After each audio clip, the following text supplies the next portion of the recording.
Good evening বন্ধুরা, Rumpa's healthy food চ্যানেলে সবাইকে স্বাগত। আজ আমি আপনাদের জন্য নিয়ে এসেছি রুই মাছের সর্ষে পোস্তর রেসিপি, যাতে আছে আধুনিকত্বের ছোঁয়া। তাই দেখে নিন কিভাবে আমি বানাই সর্ষে আর পোস্ত দিয়ে রুই মাছের কারি। আর তার জন্য আমি একটি বাজার থেকে 1.5 কিলো ওজনের রুই মাছ নিয়েছি।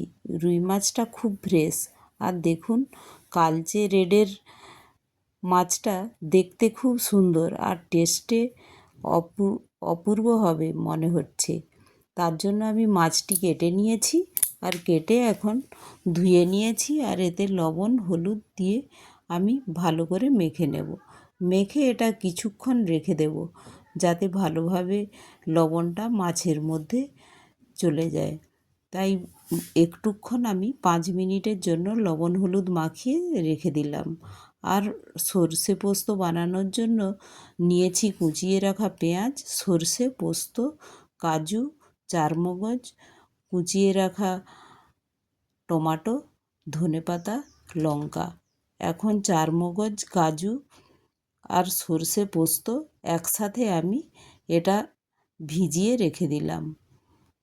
আর কাঁচা লঙ্কা দিয়েই আমি রান্নাটা করব, আর সর্ষের তেল আর জিরে নিয়েছি ফোড়নের জন্য। এখন আমি গ্রাইন্ডার জারের মধ্যে যে ভিজিয়ে রাখা কাজু, চারমগজ আর সর্ষে পোস্ত ওর মধ্যে দিয়ে কাঁচা লঙ্কা দিয়ে আমি পেস্ট করে নেব। আর 1 চামচ রসুন আদা পেস্টও নিয়েছি। এখন আমি ইন্ডাকশানের মধ্যে তাওয়া বসিয়ে দিয়েছি, আর মাছগুলো এক এক করে ভেজে নিচ্ছি। যেহেতু গ্যাসের প্রবলেম চলছে, তাই আমি ইন্ডাকশানেই রান্নাটা বানাচ্ছি। আর দেখুন মাছগুলোর এক পাশটা হয়ে গিয়েছে। আর ইন্ডাকশানে এটা 120 ডিগ্রি টেম্পারেচারে আমি করছি, না হলে মাছটা খুব তাড়াতাড়ি রেড হয়ে যায়। তাই স্লো আঁচেই আমি মাছটা ভেজে নিলাম। এখন আমি একটি কড়াই বসিয়ে দিলাম, তার মধ্যে দিয়ে দিলাম জিরে, লঙ্কা ফোড়নে, আর দিয়ে দিলাম কুচিয়ে রাখা পেঁয়াজটা আমি লাল লাল করে ভেজে নিলাম। এখন এর মধ্যে দিয়ে দেব 1 টিস্পুন যে রসুন আদা পেস্টটা নিয়েছিলাম, ওটাও দিয়ে দিলাম। ওটা একটু আমি হামাদিস্তায় একটু পেস্ট করে নিয়েছি, ক্র্যাশ করে নিয়েছি। আর দিয়ে দিলাম স্বাদ মতো লবণ আর পরিমাণ মতো হলুদ দিয়ে এটা ভালো করে নেড়ে নেব। আর যে মশলাটা আমি গ্রাইন্ডার করেছিলাম, কাজু, চারমগজ, সর্ষে পোস্ত, ওটাও দিয়ে দিলাম। ওটা নাড়াচাড়া করে ওর মধ্যে দিয়ে দিলাম মশলা ধোয়া একটু জলটা আমি বেশি দিচ্ছি না। ভালো করে নাড়াচাড়া করে যখন ভাজা ভাজা হয়ে আসবে, তার মধ্যে পুরো জলটা আমি দিয়ে দেব। আর কারি বানানোর জন্য যতটা আমি পরিমাণে গ্রেভি রাখবো, সেই পরিমাণ মতো জলটাও দিয়ে দেব। এখন আমি মশলাটা ভালো করে কষে নিচ্ছি। দেখুন যখন দেখব কড়াইয়ের তলায় আর লাগছে না, ভালোভাবে খুন্তির এতেই উঠে আসছে, সেই সময় আমি ওর মধ্যে দিয়ে দেব পরিমাণ মতো জল। দেখুন মশলা ধোয়া জল পুরোটাই এখন দিয়ে দিলাম, কারণ আমার মশলাটা কষা হয়ে গিয়েছে। এখন আমি জলের সাথে মশলা ভালো করে নেড়ে আমি একটু ঢেকে দিলাম। এটা যখন খুব ভালোভাবে ফুটে উঠবে, তখন ওর মধ্যে দিয়ে দেব আমার যে ভেজে রাখা রুই মাছগুলো, সেগুলো এক এক করে আমি চিমটার সাহায্যে দিয়ে দিলাম। দেখুন মাছগুলো দিয়ে দিয়েছি। আর কাইটা দেখুন কতটা ফুটছে গ্রেভিটা।